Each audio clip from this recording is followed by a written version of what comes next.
અફઘાનિસ્તાનને પાકિસ્તાને પણ આપ્યો વળતો જવાબ. પાકિસ્તાનના રાષ્ટ્રપતિ આસિફ અલી ઝરદારીની એક્સ પર પોસ્ટ. પાકિસ્તાનની શાંતિની અફઘાનિસ્તાન નબળાઈ સમજવાની ભૂલ ન કરે, પાકિસ્તાનની સેના આપશે આકરો જવાબ.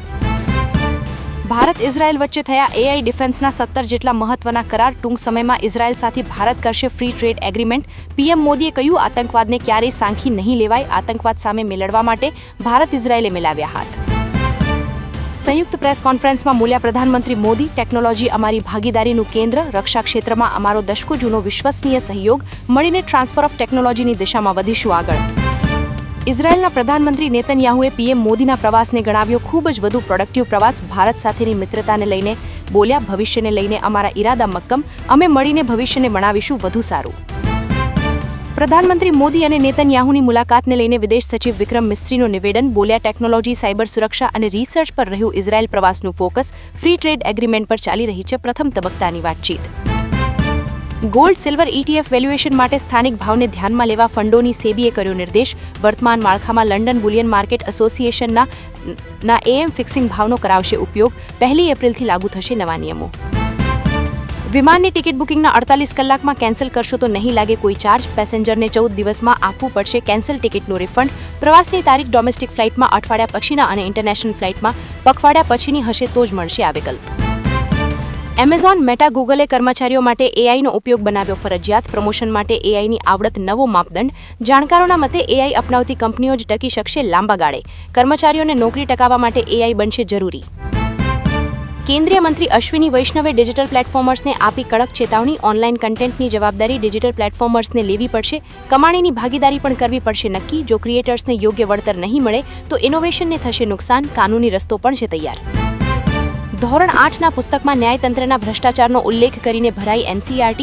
સુપ્રીમ કોર્ટે લીધો જબરજસ્ત ઉધડો. કહ્યું, ન્યાયતંત્રને ઇરાદાપૂર્વક ગોળીમારી કર્યું લોહી લોહાન. આ કાવતરા પાછળ કોણ, તેને ઊંડાણપૂર્વક તપાસ જરૂરી. જવાબદાર લોકોને નહીં છટકવા દઈએ. કેન્દ્ર રાજ્ય સરકારોને NCERTને તમામ સ્થળથી પુસ્તક પરત ખેંચી લેવા આદેશ. હવે રાજકોટ જિલ્લા આરોગ્ય અધિકારીનો તગલગી નિર્ણય. સરકારી હોસ્પિટલના ડોક્ટર્સને શ્વાનની ગણતરી કરવાનો આદેશ. જિલ્લાના તમામ PHC, CHC અને સબ ડિસ્ટ્રિક્ટ હોસ્પિટલમાં સર્વેનો આદેશ. સરકારી દવાખાનામાં કેટલા શ્વાન છે તેની સોમવાર સુધીમાં આપવી પડશે માહિતી. વસ્તી પ્રમાણે બજેટ ફાળવવાના નારા સાથે કોંગ્રેસે ગુરુવારે વિધાનસભામાં મચાવ્યો હોબાળો. ગ્રાન્ટ ફાળવણીમાં ભેદભાવના આરોપો સાથે કોંગ્રેસે ગૃહમાંથી કર્યું વોકઆઉટ. સરકારનો દલિત, આદિવાસી, લઘુમતી વિરોધી ચહેરો ખુલ્લો પડ્યો હોવાનો વિપક્ષનો આરોપ. 610 કરોડ પડવાયા, તેમાં 158 કરોડ જેટલી રકમ રહી વણવપરાયેલી. રાજ્યમાં ખાનગી શાળાઓની મોંઘીદાટ ફીની વચ્ચે સરકારી પ્રાથમિક શાળાઓને લાગી રહ્યા છે તાળા. સરકારનો વિધાનસભામાં સ્વીકાર. 2 વર્ષમાં ગુજરાતમાં 75 સરકારી શાળાઓ બંધ. ક્યાંક વિદ્યાર્થીઓની ઘટતી સંખ્યા તો ક્યાંક શાળાની જ જર્જરિત સ્થિતિ જવાબદાર. કેન્દ્રીય સરકારના સ્માર્ટ સિટી મિશન પ્રોજેક્ટ હેઠળ છેલ્લા 2 વર્ષમાં અમદાવાદમાં કોઈ નવા કામ નથી કરાયા મંજૂર. વિધાનસભાની પ્રશ્નોત્તરીમાં સરકારના મંત્રીએ આપ્યો જવાબ. મ્યુનિસિપલ કોર્પોરેશનની અમદાવાદ ડેવલપમેન્ટ કંપનીના સ્માર્ટ પાર્કિંગ સહિતના 2 આયોજનો પણ અધૂરા. પાકિસ્તાન બોર્ડરથી હથિયાર ડ્રગ્સની હેરાફેરી કરતો શખ્સ અમદાવાદમાંથી ઝડપાયો. પંજાબથી ફરાર થઈ ગયા બાદ છુપાયો હતો અમદાવાદના રખિયાલમાં. ઓળખ બદલી એમ્બ્રોઇડરીના કારખાનામાં કરતો હતો કામ. ગુજરાતમાં લોકલ કનેક્શનના આધારે ગુજરાત ATSએ શરૂ કરી તપાસ. હિંમતનગરની સાબર ડેરીમાં નકલી દૂધ મુદ્દે ડિરેક્ટરો ભાખડ્યા. ભાજપ સમર્થિત અરવલ્લીના 2 ડિરેક્ટરોએ જસુ પટેલ પર હુમલો કર્યાનો આરોપ. સૌરાષ્ટ્રમાંથી નકલી દૂધ સાબર ડેરીની મંડળીઓમાં ઠલવાતું હોવાની બાબતે જસુ પટેલે વિગતો માંગતા જ ઝપાઝપી કરી લાતો માર્યાનો આરોપ. દૂધની બનાવટો પનીર બાદ હવે ઘઉંના લોટમાં પણ ભેળસેળ. સુરતમાં મનભાઈ પાંડેસરાની શ્રી શિવશક્તિ ફૂડ્સમાં કરેલા ચેકિંગમાં ઘઉંના લોટનો નમૂનો ફેલ. તો Dwarkadhish dairy, new Kamal dairy, Chamunda dairy અને શ્રીકૃષ્ણ પટેલ ડેરીના દૂધમાં ફેટનું પ્રમાણ ઓછું આવ્યું. પોરબંદરથી 1,28 લાખના એમ્બરગ્રીસ સાથે પકડાયો આરોપી. પોરબંદર SOGને મળી હતી બાતમી. મૂળ જૂનાગઢના મેલખાના વતની મેહુલ સોલંકીની ધરપકડ. બાતમીના આધારે પોરબંદરના નરસંગ ટેકરે વિસ્તારમાં SOGએ પાડી હતી રેડ. કુપોષણ સામેની લડાઈ વધુ મજબૂત કરવાની સરકારની કવાયત. ગાંધીનગરમાં શરૂ કરાશે ડેટા સેન્ટર. પોષણક્ષમ આહાર મહિલાઓ અને બાળકો સુધી પહોંચો કે કેમ તેનું થશે મોનિટરિંગ. વિદ્યા સમીક્ષા કેન્દ્રની જેમ જ મહિલા અને બાળ કલ્યાણ વિભાગ શરૂ કરશે ડેટા સેન્ટર.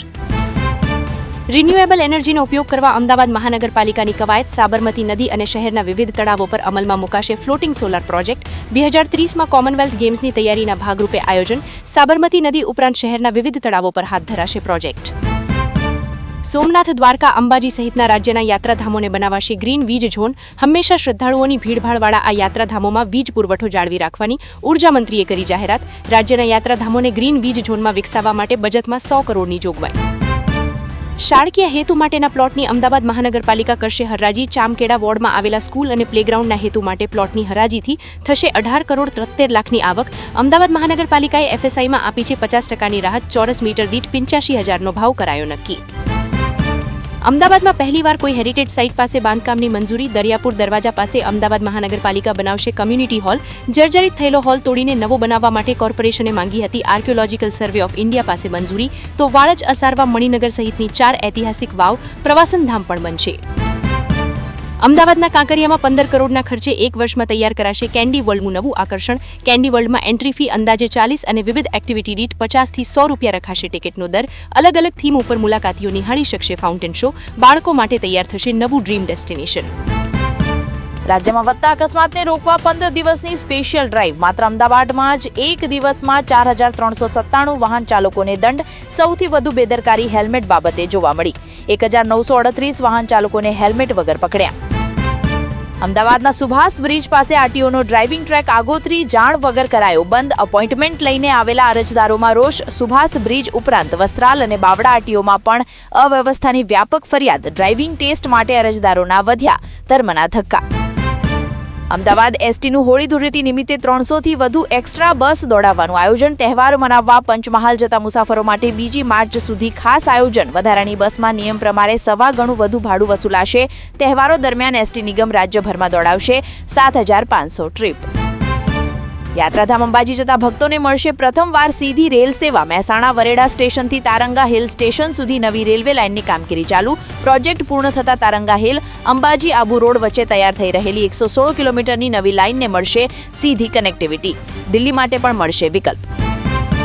સાબરમતીથી પાટણની ડેમુ અને કટોસણ રોડની મેમુ ટ્રેન આજના દિવસ માટે કરાઈ રદ. તો આજે અને આવતીકાલે જોધપુર સાબરમતી અને સાબરમતી જોધપુર એક્સપ્રેસ આબુ રોડ સુધી જ થશે સંચાલિત.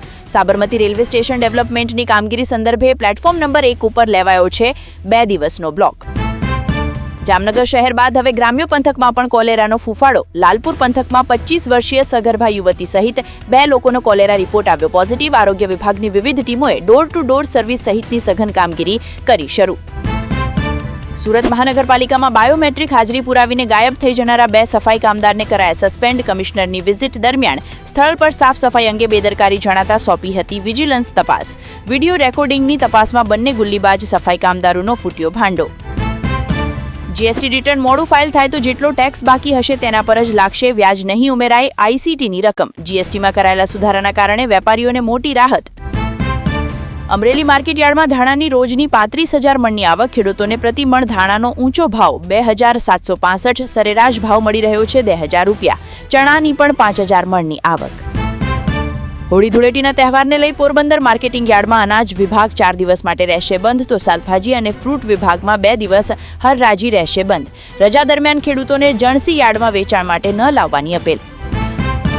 અજીત પવારની વિમાન દુર્ઘટનાને લઈને આજે આવી શકે છે પ્રાથમિક તપાસ રિપોર્ટ. રોહિત પવારે અપરાધિક તપાસને લઈને પ્રશાસન પર લગાવ્યા ગંભીર આરોપ. બોલ્યા FIR દાખલ કરવામાં થઈ રહ્યું છે વિલંબ.